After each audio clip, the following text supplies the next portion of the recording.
Indian economic updates. Indian Railways is revolutionizing long-distance travel with the Vande Bharat sleeper train, a world-class, high-speed addition to its fleet. The first 16-car train, manufactured by Integral Coach Factory, Chennai, completed rigorous trials by Research Design and Standards Organization on 15 January 2025, covering 540 kilometers on the Mumbai-Ahmedabad route. Earlier, it was tested for short distances at 180 km per hour in Kota, ensuring a comfortable travel experience. With features like automatic doors, cushioned berths, onboard Wi-Fi, and advanced safety systems, the train offers a luxurious journey. Production of 9 more sets is planned for 2025, with full-scale manufacturing of 24-car trains starting in 2026 to 27. Designed under Make in India, the Vande Bharat sleeper embodies India's engineering excellence and commitment to modern, efficient rail travel.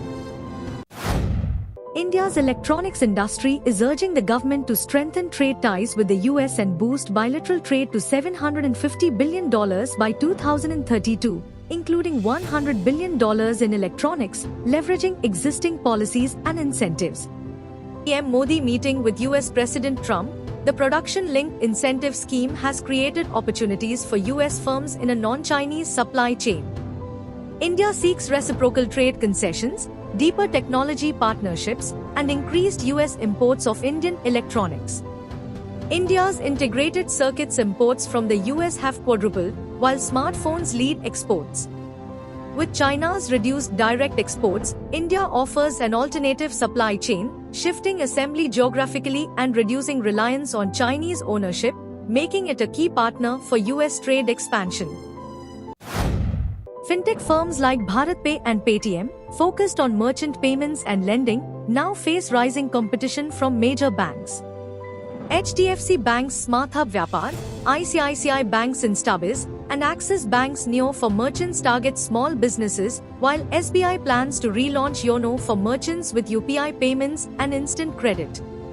Axis Bank is scaling its digital platform, emphasizing seamless onboarding and compliance. Banks are leveraging fintech partners like Mintalk to enhance offerings.